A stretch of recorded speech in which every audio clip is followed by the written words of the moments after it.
So, Muriel, can you hear me?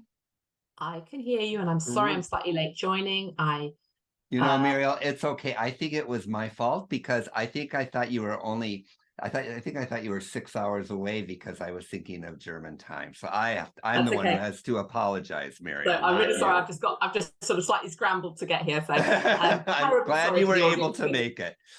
Not So to I worry, knew not you to could worry. do it. I'm an employment lawyer and a litigator by training, so I'm used to crises, but not normally in my private life. Well, don't think of this as a crisis. It would be, Oh I my was actually going to write you God. and be like, don't worry, we'll start talking about it and you take your time and show up when you can. But I'm, great. I'm I'm, glad I'm you're here. I'm here. prepped. My slides are ready to go, so I'm fine. Okay, great, great. So I'm very discombobulated by this whole experience myself, but I will start by introducing you. Um, so everyone, I'm introducing you to the author of the book we're discussing. The book is The Lost Café Schindler, and we have us with us today, Meriel Schindler. And as all of you know from reading the book, she is a lawyer in London, England, and this book is about the history of her family. And Muriel, I believe also it's really your first. Is it really your first foray into writing? In fact. That's an interesting question, Michael. Yes, as a book, obviously as a lawyer to some extent I write for a living, Sure. so but I normally don't put myself into the story. I'm normally crafting someone else's story, helping them put forward their defense or put forward allegations or a grievance. So that's what I do for a living. So Mhm. look at someone else's fact pattern and try and create a narrative out of it that works for them. So this was a different experience. Although when I talk about writing the book, I often say it's a non-fiction book, which means that everything in it is fact-based and researched. And to some extent, it's a lot of people's different life stories. So in many ways, the writing of it for me, I loved the research process, and the writing of it was like writing lots of witness statements, which I then have to braid together or plait together, as we'd say in English, Mhm. to create a narrative that works for the reader. So a long way around, but not my first foray into writing at all, but my first book, yes. Mhm. So we usually, as you know, we'll begin the program with the presentation, which you have prepared, and so we look forward to. And I know we're gonna share your screen, and Monica, you're aware of that, I think too. Yes. Monica's my assistant here, so I guess that you can start. So And the book. afterwards, oh, I'm sorry. And afterwards, then we'll have a discussion and open it up to everyone And how long attending. do you given the time? About 20 minutes. 20 minutes. So go till about quarter, so 20 to 9, that's roughly my time. So Sure, 9, sure, that's yeah. fine. So Mhm. 20:40, Yeah, just so I've got an eye on the time. Okay, yeah, perfect. sure. Okay, so first of all, what does the book look like? So actually, there's an interesting tale around this. So the American version, what you see in the US, looks like this. Mhm. The European version looks like this. And why am I telling you that? Because they're very different. Um, the and interestingly, my American publisher, W. Norton, insisted on this quite kind of graphic, bold, red, black, white, Nazi era stuff. And my English publisher said, no, we don't want any of that. We want something that's a bit more beautiful on the eye, a bit kinder on the eye, a bit prettier. Needless to say, well, I say needless to say, this is going into paperback early next year, and they're taking the European version as the jacket cover, which I think is just quite interesting. So I suppose I'm going to talk a little bit about, first of all, why did I write the book? Um, it is a family memoir, and like a lot of sort of second generation arrivals in the UK, and I think it's the same for the US, I wanted to understand where I'd come from. I knew my father was Jewish, my mother was English but not Jewish, and I wanted to understand my father retrospectively. So my father died in 2017, and it is fair to say I had an incredibly difficult relationship with him. he was enormous fun in some ways, but he also told a lot of lies. He was a raconteur, he was funny, he was charming, he could work a room, he could keep people entertained. But my real concern growing up and as a young adult was I had no idea whether anything that he said to me or my sister growing up was actually true. And so he maintained, well, he told a lot of tall stories. So basically he had this these delusions of grandeur that we were related to everyone and anyone under the sun. So we were supposedly related to Franz Kafka, to Oskar Schindler, of course, to Hitler's Jewish doctor, Dr. Bloch, and to Bruno Kreisky, the last president of the first president after the war of Austria, to Adele Bloch-Bauer, the woman in gold. So, there was this huge sense of we've got ancestry, we've got roots, we're related to all these important people.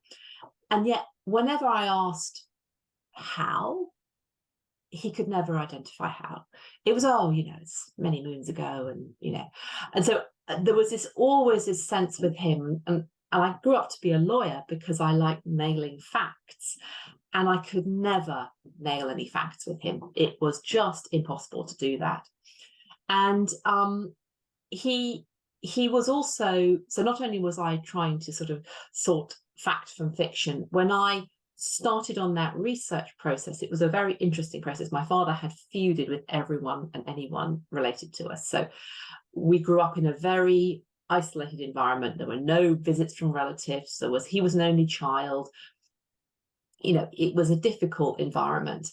And so when I started reaching out to people after he died and saying, hi, I'm Kurt Schindler's daughter, I'd love to talk to you about the family, there was a lot of initial hostility and a lot of concern. In fact, memorably, one of my cousins, when he said it was a very tentative call, and there were some photos that he wanted to show me. So I literally got on a plane and went to the US.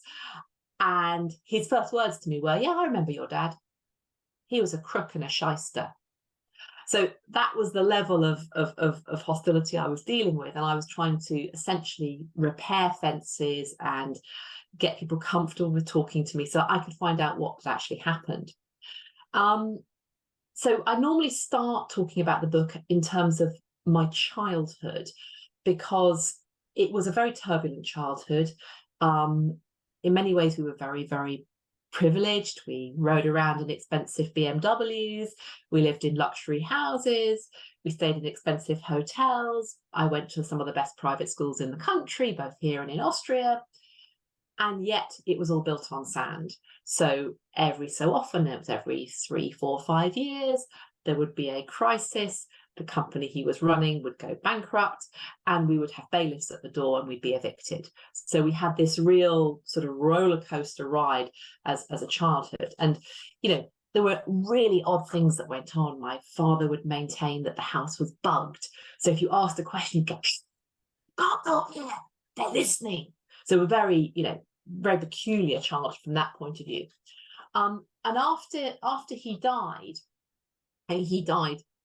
impoverished, no assets, in insolvent estate. The thing I did inherit was 13 photo albums. And I'm going to show you some of those photos because I think they're interesting. And for anyone who's done any sort of family history research and has my sorts of roots, you will be very familiar with these sorts of photos. But I had these extraordinary 13 photo albums.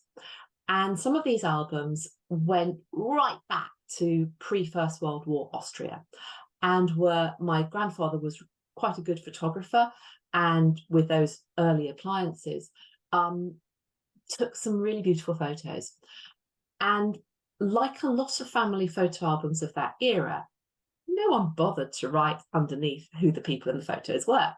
So part of my research, and almost the very beginning of it, was looking at these photo albums, which was the only assets, the only thing I received from our father, and thinking, is that woman in this extraordinary hat and this long dress? Who are these boys in uniform? Which uniform is it? So that was my sort of research process. And at the center of all of the stories that my father told was this tale of a cafe. The tale of a cafe that my grandfather had founded on his return from the First World War, having fought for his Kaiser. And the Café Schindler was the place to go. It was the institution that everyone and anyone went to. They went there to listen to music, to flirt, to drink coffee, to eat strudel. And it was bang on the main street in Innsbruck. And it was a storming success from 1922 to 1938. And of course, you all know what happened then. The Nazis marched into Austria. They expropriated this particular asset, and it was a very important asset for the morale of Innsbruck.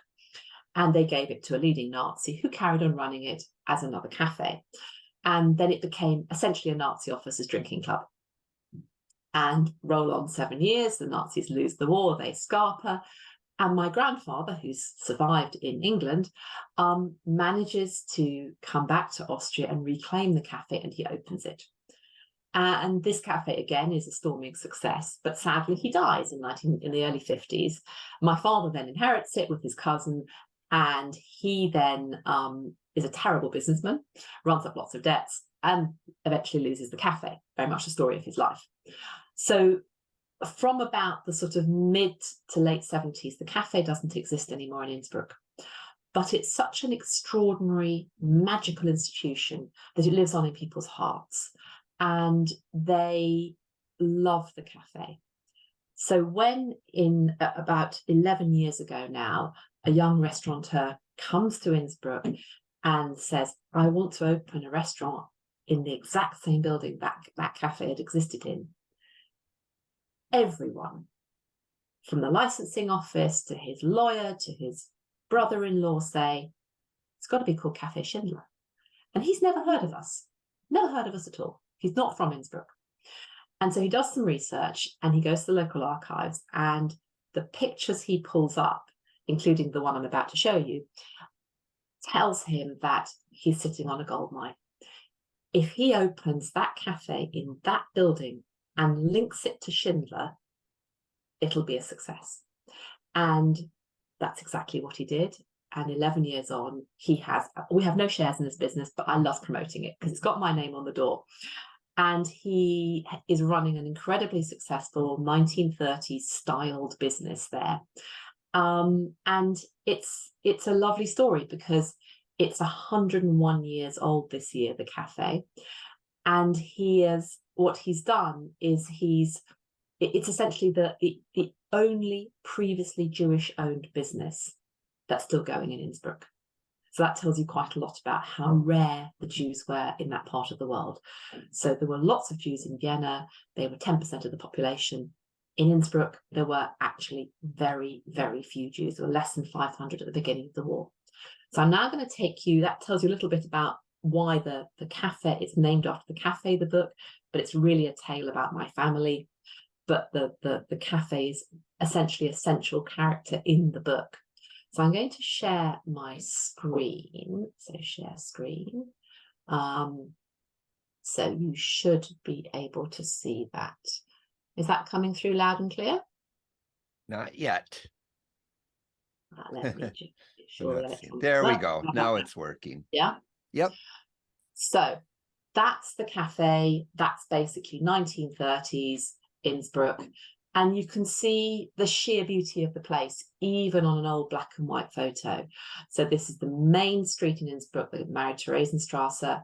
And you have the mountains in the background, which are the Nordkette, the northern chain of mountains. And it's, triple fronted, 4 stories. It had 2 ballrooms, billiard rooms, card rooms, bridge rooms, the cafe, and a retail shop underneath. So it was a big business for them. So that's that. Now, who were the people involved? So these are my grandparents, my grandfather who founded the cafe, my grandmother, who I did know, I never knew my grandfather, And my father on the left, he's a young man there. This is early 1950s, just after the war. They've just got the cafe back and they're celebrating. And you can see he's a fabulously good looking man, wealthy, only child, despite the war, only child of these entrepreneurs. Taking you back in time, this is one of the photos I got from America when I flew out to see my cousin. You see that much more the origins of the family here. So I'm taking you back now to this is about 1912. So my grandfather, who is seated on the left, the older chap with the moustache, Samuel Schindler, so he's my great-grandfather, my great-grandmother, Sophie Schindler, and then their 5 children. And this is a formal photo taken by a professional photographer just before the war. And, they've arrived. They're secure in their assimilation into the local community. Samuel Schindler has a thriving business. At that time, the cafe doesn't exist. He's basically a distiller. He produces schnapps and vinegar and jam, and has this amazing family of, 1 daughter, and 4 sons. Now, just before the First World War, this is. Take you to the next photo. This will be a photo that a lot of you with my kind of heritage will have in your family albums. So this is summer 1914, and you can see 3 of those 4 boys. I think the 4th one, Otto, is actually taking the photo, are off to war.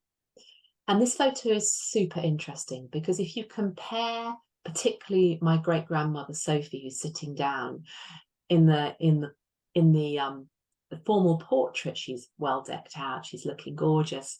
This one, you can see the fear etched in her face as she looks at the camera, thinking, I've got 4 sons and they're all off to war. Now, what are the boys thinking? They're playing soldiers, aren't they? They're loving the dressing up. And why are they loving it? Why does it mean so much to them to put on a uniform? You go back 2 generations in Austria under Mary Theresa, Jews were not allowed to join the army. So it is the pinnacle of acceptance and of assimilation for those boys to be able to fight for their Kaiser Franz Josef. And one of the things that's so interesting about this era is that, the period before the First World War was actually a period in which it wasn't bad being a Jew in Austria. From 1867 onwards, things had improved dramatically. Jews were allowed to move around. They could settle where they wanted. Some of those horrible restrictions about people not being able to marry without consent and only the eldest married, those things had all gone away. So being a Jewish entrepreneur in Austria pre-First World War was actually okay. There were creeping signs of anti-Semitism coming from left and right, but it wasn't too bad a place to be. And this photo demonstrates that pinnacle of achievement. This is actually an action shot. This is during the First World War. And my grandfather, Hugo, who's on the left there, they've clearly climbed up a mountain. But again, there's something interesting about the photo. My grandfather, Hugo, was a good photographer. And you can see there's something interesting going on here because the guy in the middle, who I have no idea who this is, but he's holding a bottle of schnapps. And it feels like this is a staged photo. They're on maneuvers somewhere way up in the mountains. You can see the mountain backdrop in the background. And this is a photo my father had on his bedside table throughout my childhood. But there's something fascinating about it because he's holding a bottle of schnapps. And it feels as if this is probably going to be sent home to mum. The dad by this time has died. To say, look, I'm fine, I'm doing fine in my maneuvers, in my regiment. And by the way, we're also drinking schnapps. I can't, no matter how much I engross it or magnify it, I can't tell whether it's a Schindler schnapps, but it's clearly, I'm an arrived photo. Now, this gives you some idea of what was going on in the First World War. That's actually me and my son were climbing up Mount Krun, and most of the mountains in Slovenia, this is the the southern front on which my grandfather fought, are this sort of precipitous slopes, and the bit in the foreground is actually the battlements.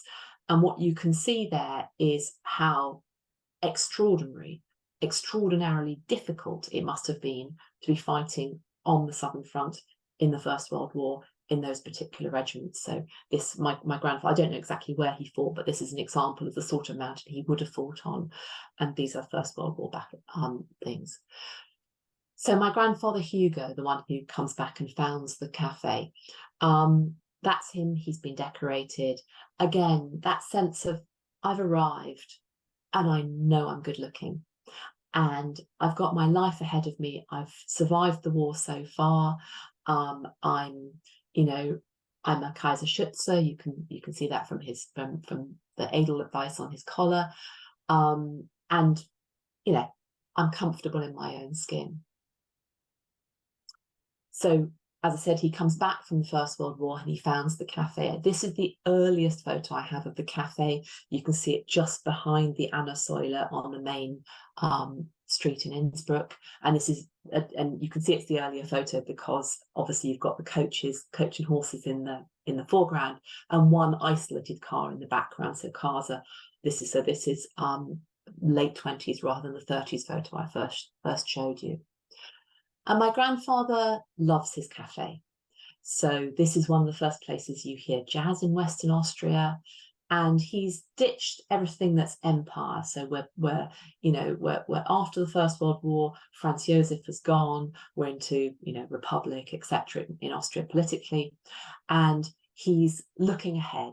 It's fresh colors. It's not red and gold like empire. It's this bright blue, commissioning a young artist to create this graphic for the cafe, and I love this particular one because of the fact that it's got this band in the corner, and my son, it happens to be a saxophonist, so I particularly like it for that reason.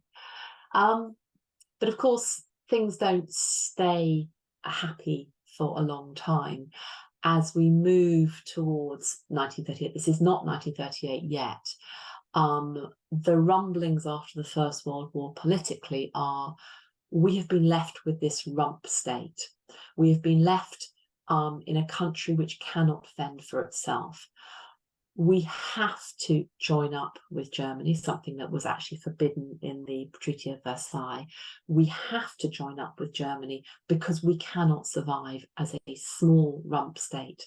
I think the Treaty of Saint-Germain-en-Laye, which was the equivalent treaty to the Treaty of Versailles for Germany, took away 60% of Austria's land, so that essentially the empire lands. So it was a very shrunken state. And what's interesting about this piece of this propaganda poster is, of course, that the sort of Herculean chap in the middle is wearing lederhosen. He's clearly a Tiroler. So this is trying to represent views of the Tyrol, and Anschluss is what that missing brick says in the bridge. And once that brick is inserted, then the slightly impoverished crowd from Austria on the left-hand side will be able to stream across to the German brothers on the right, or German cousin on the right-hand side, and be embraced. So that very strong sense of desire to join up with Germany. And this is pre-Hitler. But of course, as we roll on into 1938, 1939, you then, outside the cafe, this is the Marie-Theresienstrasse. This is what my grandfather was looking down on when he was in his cafe as we move into 38, 39. Endless parades outside. And one of the interesting things about this photo is, of course, the fact that the chap right in the middle, let me point him out, that face there, that is Franz Hofer, who becomes the Gauleiter for the Tyrol and Vorarlberg, and the sort of arch nemesis of my family. He is the one who takes away the cafe from my grandfather and has the temerity, in fact, to move into my grandfather's house. So it's very much that. It's a very interesting photo personally from that point of view. Now you have a very different view of the Marie-Theresienstrasse. So the cafe, you can still see it exists, the Café Schindler, but the Nazis are in charge. And some bright spark has had the brilliant idea of having a rising sun swastika kind of arise out behind the Nordkette. And so I think this is very, that repurposing of probably the most famous shot of Innsbruck's most famous street.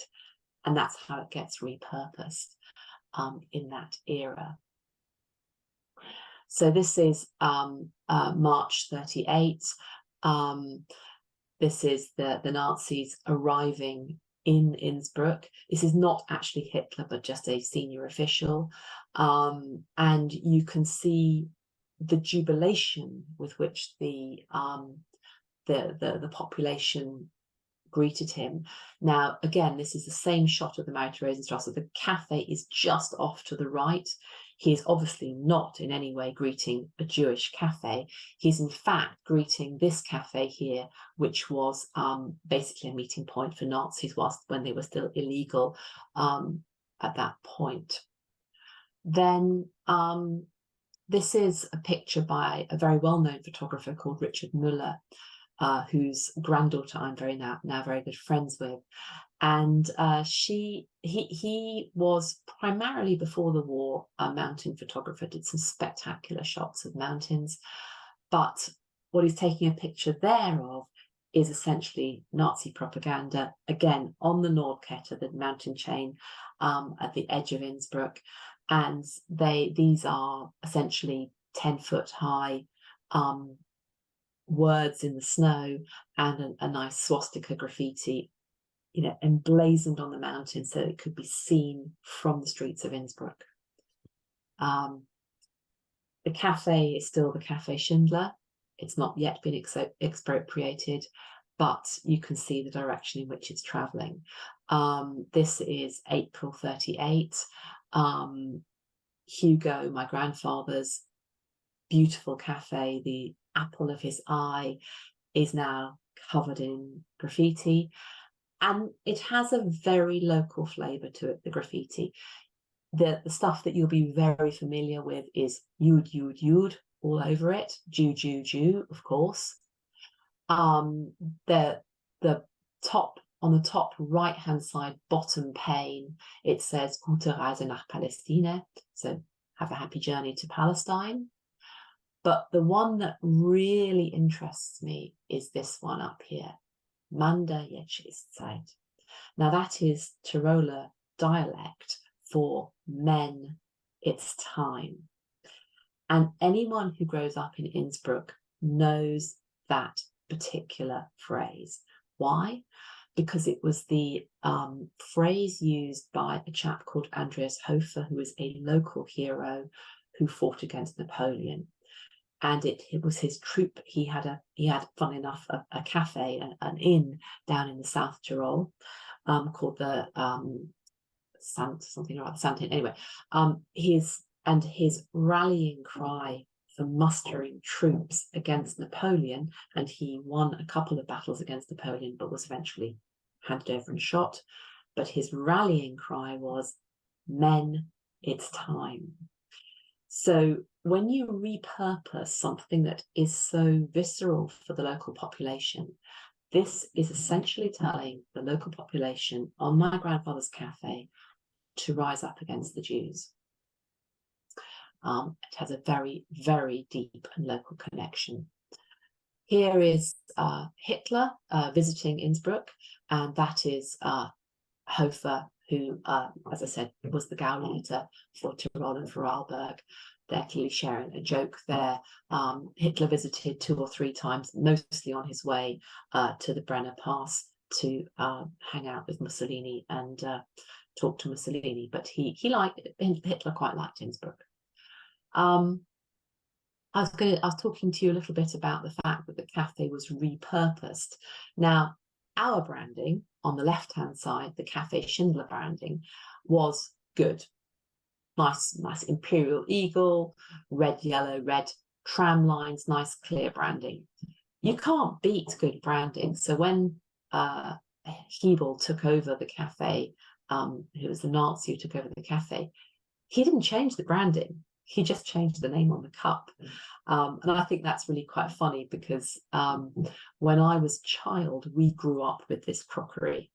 And I never really asked, bizarrely, because I was quite a curious child and I asked lots of questions. I never asked why some of the cups had Hebel on them and some of them Schindler. Some of them were Nazi cups and some of them were our cups, but they just lived in our kitchen cabinet. Now, one of the tales I told you that my father mentioned is one of the more peculiar tales that he used to tell, which was that his uncle, my great uncle, was a Jewish doctor in Upper Austria in Linz, whose mother was Clara Hitler, and whose son was, of course, Adolf Hitler.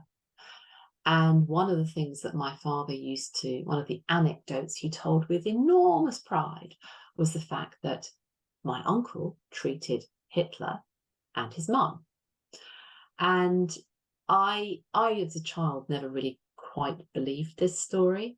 But here is a picture of Clara Hitler, I think on her marriage day. And the tale that this doctor, Dr. Bloch, treated Hitler, in fact, is true. He was designated by Hitler as one of the Edeljuden, one of the noble Jews, and he survived the war and was essentially entirely protected by reason of the fact that he treated Hitler and his mother. His mother walked in 1907 into his surgery complaining of terrible chest pains, and he diagnosed her as having advanced breast cancer. He arranged a double mastectomy for her. He was present during the operation, and he nursed her diligently during her convalescence and wrote out her death certificate when she eventually did succumb to cancer. And through that process, Hitler was 17 at the time, 17 going on 18. Through that process and after that process, the young Adolf Hitler, who was not yet an anti-Semite, he became an anti-Semite when he moved to Vienna, but the young Hitler was very protective of Dr. Bloch and said to him, the Hitler family will be forever grateful. And interestingly, Hitler kept that promise, because when in 1938 the Nazis arrived in Linz, they left Dr. Bloch alone, and Dr. Bloch was one of the last Jews to leave Austria. And he emigrated to the US and he died in New York. There is an absolutely brilliant sort of autobiography, of 47 pages of it, in the wonderful Washington Holocaust Museum, which I've asked to be digitized and translated, and so it's available for people to read. But this was one of the stories that my father told about our family.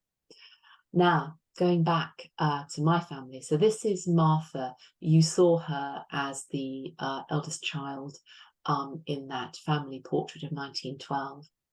Here she is as a married woman in her middle years. And again, this is a photo I didn't previously have. This is not a woman I knew, but I'm particularly fond of this photo. I think it really speaks to me in the way that, I don't know, sometimes family photos do speak to people. Most of my family got out, some of them didn't. Martha was one of the ones who didn't get out. She stayed behind to look after my great-grandmother Sophie and her husband, and they were taken from Vienna to Theresienstadt, and she then died in Auschwitz sometime later. That was sort of brings me to 942, 43, and we laid some stones of remembrance, and what they call Stolpersteine in some places, but in Austria and in Vienna, where you can lay them, in Innsbruck you're not allowed to lay them, by the way, we laid these in her memory and in the memory of my great-grandmother and Martha's husband Siegfried, and those are laid outside their last residence, which was interestingly called the Marie-Theresienstrasse, but in Vienna. And we laid those about 3 years ago now. So which I think is a very fitting permanent mark in the pavement for them. And that brings me to the end of my pictures. Please like and subscribe to receive more content from the Leo Baeck Institute.